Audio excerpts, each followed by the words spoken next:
हजारीबाग जिले के मुफस्सिल थाना क्षेत्र के पोता जंगल स्थित नदी से 3 शव बरामद किए गए हैं। इनमें एक युवक और 2 युवतियां शामिल हैं। बता दें, तीनों बीते 5 दिनों से लापता थे। शव मिलने की खबर फैलने से पूरे इलाके में हड़कंप मच गया और लोगों की भारी भीड़ मौके पर जुट गई। मृतकों की पहचान 27 वर्षीय आदिल हुसैन, 19 वर्षीय सानिया परवीन और खुशी के रूप में हुई है। तीनों पिछले कई दिनों से लापता थे, जिनकी तलाश परिजन लगातार कर रहे थे। शव मिलने के बाद परिजन और ग्रामीणों में भारी आक्रोश है। उनका आरोप है कि तीनों के शरीर पर चोट के निशान हैं, जिससे मामला संदिग्ध प्रतीत हो रहा है। घटना से नाराज परिजन और स्थानीय ग्रामीण शव को लेकर झंडा चौक पर जाम लगाने की तैयारी कर रहे हैं।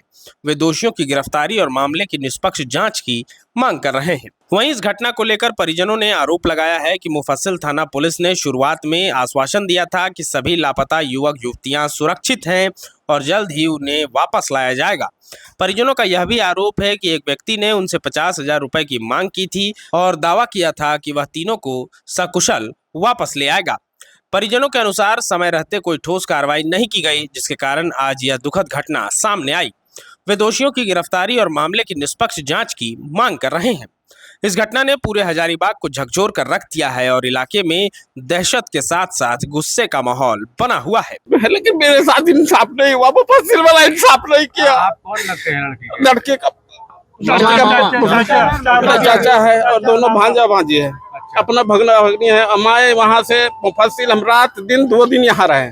पैर हाथ सब पकड़े, बड़ा बाबू बोले डीएसपी साहब से फोन करवाए, सब कुछ करवाए, कोई सुनवाई नहीं, कोई सुनवाई नहीं। जब हम लोगों का ये हाल, आम जनता का क्या हाल होगा ये बताइए। आम जनता का क्या होगा हाल? ऐसे ये दलाल से चल रहा है, मुफस्सिल सिर्फ दलाल से चल रहा है और कुछ नहीं है। कौन कसूरवार हो सकते हैं भैया? कौन है कसूरवार? कसूरवार ये सोहेल है और इशरत बानो जो है सुल्ताना का उसने भी पहले बताया था, बोला था ये धमकी पहले भी दे चुका था कि हम लड़की को रहने नहीं देंगे, आपका शादी होने देंगे। एक्चुअली में 19 तारीख पिछले महीने 19 मई को उसका शादी है लड़की को। हाँ 19 मई और बोल चुकी थी। सब छप गया, सब कुछ कार्ड वार्ड सब छप गया है। सब रेडी। वो लोग नहीं चाह रहा था कि शादी हो। वो नहीं चाह रहे थे, वो नहीं चाह रहा था। कुछ मैटर है जो सब थाना में दिया हुआ है, कुछ मैटर था, वो सब सारा सोल्व हो गया था। वहाँ से क्या मांगोगी? प्रशासन से क्या मांग करे सर? प्रशासन तो कुछ किया ही नहीं, तो क्या मांग करेंगे प्रशासन से? अब जनता करेगा, जनता करेगा। प्रशासन क्या करेगा? कुछ नहीं किया है। 23 तारीख से आज 27 तारीख हो गया। जब प्रशासन उस समय से कुछ नहीं किया, अब क्या करेगा वो? अब 20 जनवरी से लड़का के मेरा बेटे के साथ इशरत बानो नाम की लड़की इंस्टाग्राम में 10 दिन बात की। उसके बाद 11वां दिन मेरे बेटे को अपने घर पे बुलाई मिलने के, झील पे बुलाई मिलने के लिए। घर वहां से मेरे बेटे को वो अपना घर ले जाती है ढेंगरा, जहां उसकी बहन रहती है किराए पे। वहां अपना एक चचेरे भाई को या फुफेरे भाई को, मौलाना है, उसे बुला के रखती है, जो चतरा सिमरिया का रहने वाला है। वो वहां से गलत निकाहनामा फाड़ के लाता है और निकाह जबरदस्ती पढ़ा के दोनों को, लड़का लड़की को देता है। ना किसी समाज को पता रहता है, ना किसी गार्जियन को पता रहता है। लड़की अपने घर चली जाती है और लड़का अपने घर। उसके बाद 6 महीने के बाद जब लड़का और लड़की में किसी तरह से विवाद होता है, तो लड़की और लड़के की माँ ये आती है खिदमत खल्क, जो आपका खिरगांव में है, उस कमेटी में। वहां से हमें बुलाया जाता है, तो जबरदस्ती बोला आपको विदा लेके जाना होगा। हमने बोला ठीक है, अगर मेरा बेटा कसूरवार है तो हम विदा करके ले जाएंगे। इसके बीच हुए उसका पूरा बायोडाटा पता चलता है कि लड़की का फितरत खराब है। ठीक है, पहले से वो शादीशुदा है, वो भी किसी को नहीं बताई है। और एक लड़का के साथ उसका अफेयर था, जो जमशेदपुर का रहने वाला था लड़का, जो सऊदीया में काम करता था, जिसका ननिहाल सुल्ताना में है।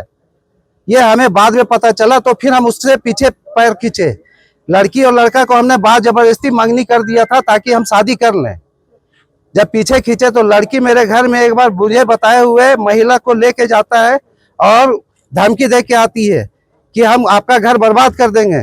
उसके बाद हम अगला सोमवार को क्या 20 तारीख था ना, 20 तारीख को हम मुफस्सिल थाना और एसपी के पास जो है लेटर देते हैं, लेकिन इसका कोई सुनवाई नहीं हुआ। और जुमेरात 23 तारीख को मेरा बेटी किडनैप हो जाती है वहां से, और आज उसका डेड बॉडी मिलता है। थाना किसी तरह का कोई काम नहीं किया, लापरवाही किया, हमें गुमराह किया। थाना के पास जब भी गए तो बोला आपका बच्चा सुरक्षित है, और हमें सुहेल नाम का आदमी है वो हमें वीडियो हमेशा दिखाता रहा कि आपका बेटी गलत है, देखिए इसका वीडियो, आपका पैर तले जमीन खिसक जाएगा। आज वही मेरा बेटी मरी पड़ी है। और 3 बजे रात कॉल करके फिर क्या नाम है आपकी बेटी का? क्या नाम है? मेरा बेटी का नाम है खुशी, पुकारू नाम है, ऐसे वसीफा नाज है।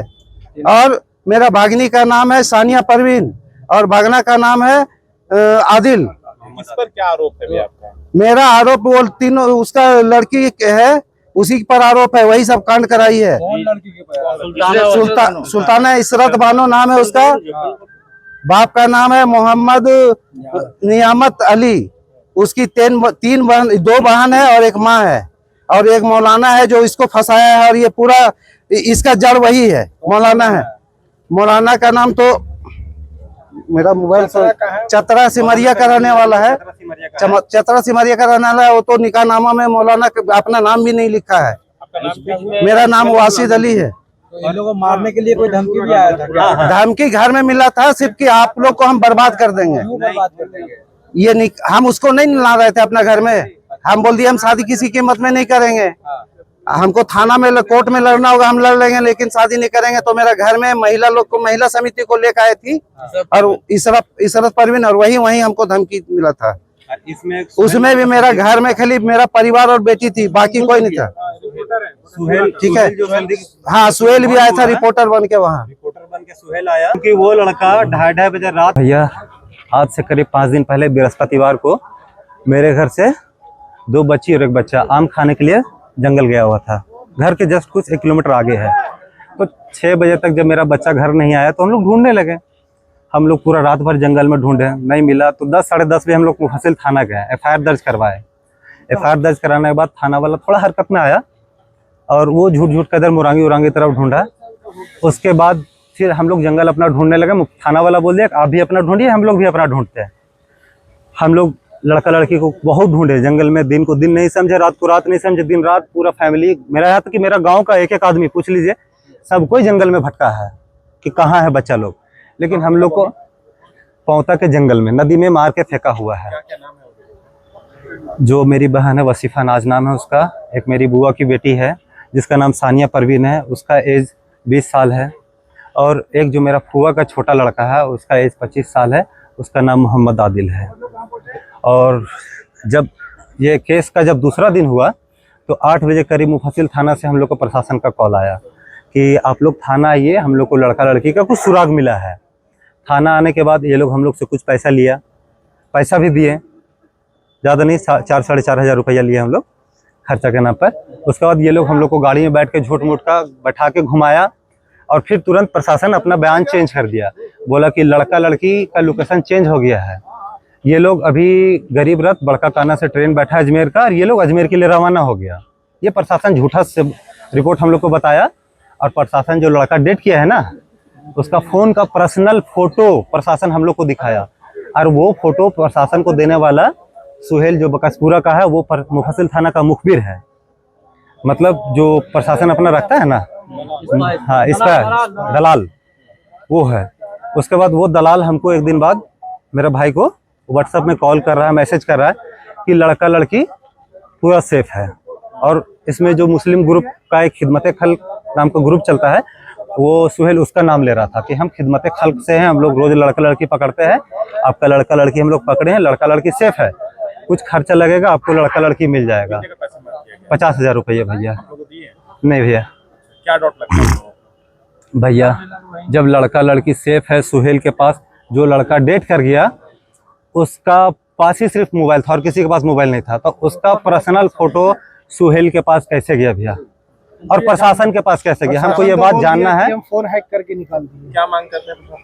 हमको साफ साफ इंसाफ चाहिए। जहाँ पे कल ढूंढ चुके थे, बॉडी वहीं पे मिला है, वहाँ ढूंढ चुके थे। हम लोग उस जंगल में पूरा नदी पूरा ढूंढे, दिन को दिन नहीं, रात को रात नहीं, रात में अच्छा 1-2 आदमी नहीं ढूंढे, पूरा गांव ढूंढे, कुछ नहीं था। आज मिला बॉडी, आज बॉडी मिला है। अगर मान लीजिए हमसे मिस्टेक हुआ देखने में, लेकिन पूरा गांव तो ऐसे नहीं ना मिस्टेक कर देगा।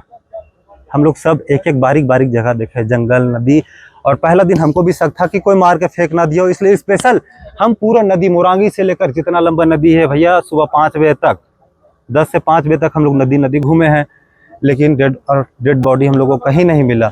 और अचानक आज 5 दिन के बाद डेड बॉडी मिल रहा है। प्रशासन भी हम लोग को ये आश्वासन दिया था कि लड़का लड़की सेफ है, और आज लड़का लड़की हम लोग को मृत मिला है। प्रशासन पहले जवाब दे कि प्रशासन जो हम लोग को आश्वासन दिया था कि लड़का लड़की सेफ है, तो आज लड़का लड़की मृत कैसे है। मेरा नाम शाहिद अंसारी है। कि थर्सडे का मामला था ये, आप लोगों को भी पता होगा, मिसिंग का कोई मामला चल रहा था।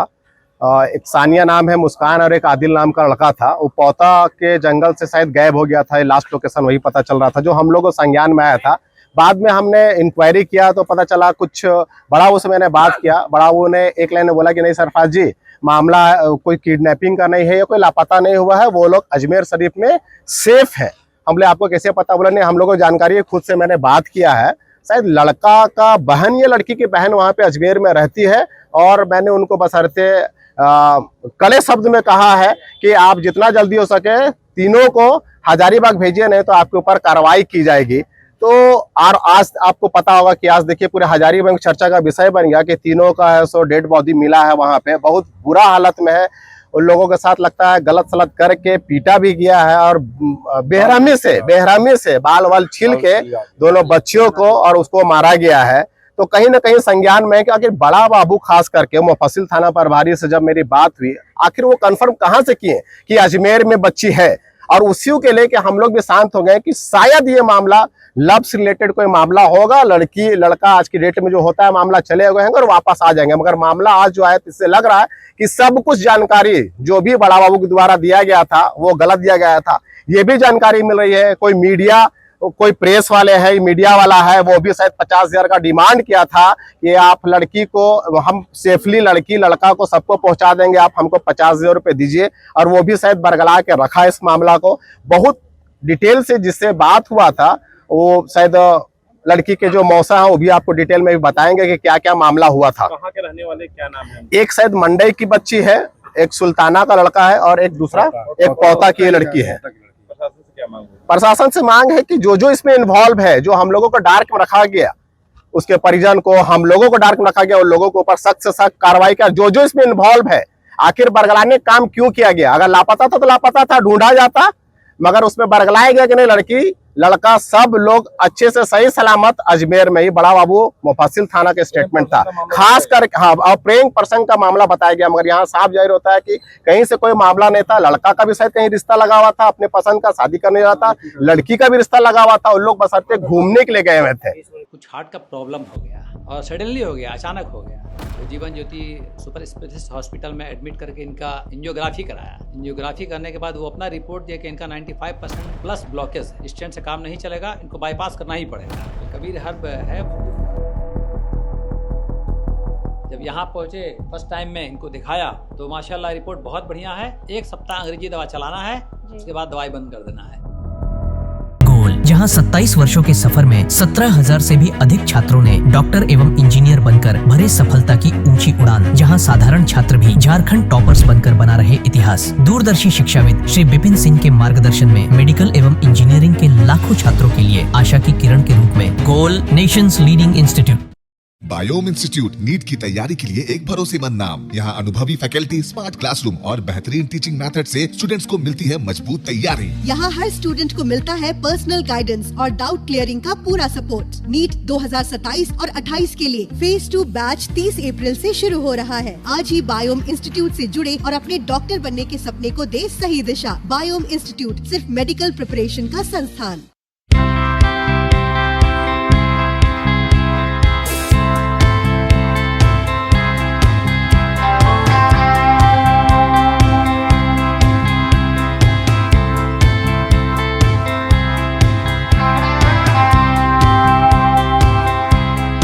आप भी है देश सेवा के लिए तैयार तो आपका सपना होगा साकार। 10th 12th के बाद एनडीए में जाने का रास्ता रॉ डिफेंस एकेडमी करेगी आसान। और एडमिशन से पहले सभी जरूरी क्राइटेरिया की जांच की जाती है, जैसे height, weight, eye rotation, chest measurement, carrying angle, colour blindness. यहाँ एक्स एंड सर्विंग ऑफिसर्स के गाइडेंस में रेगुलर SSB और वो सब कुछ जो आपके एग्जाम क्रैक करने के लिए जरूरी है। मतलब एडमिशन से पहले ही आपको पता होगा कि कहाँ मेहनत करनी है। तो ज्यादा इंतजार मत कीजिए, क्योंकि नए बैच की डेट अनाउंस हो चुकी है और अधिक जानकारी के लिए स्क्रीन पे दिए गए नंबर पर संपर्क करें। प्रतियोगिता परीक्षा की तैयारी का एकमात्र संस्थान NIBM banking, SSC, railway, JPSC परीक्षा की करे तैयारी। जौहरी का भूमिका ये संस्था अदा कर रही है और हीरा चमक रहा है। पूरे NIBM परिवार को मैं तहे दिल से धन्यवाद देती हूँ कि उन्होंने अपने कुम्हार के रोल को बहुत अच्छी तरह से निभाया। मेरा सिलेक्शन IBPS CSA में बैंक ऑफ महाराष्ट्र में हुआ है। करंटली मेरा RRBPO में हुआ है। मेरा सिलेक्शन बैंक ऑफ इंडिया में एज ऑफिसर स्केल 1 हुआ है। मेरा सिलेक्शन इंडियन ओवरसीज बैंक में एज PO हुआ है। NIBM झारखंड का एकमात्र संस्थान। thefollowup.in. Like, share and subscribe. www.thefollowup.in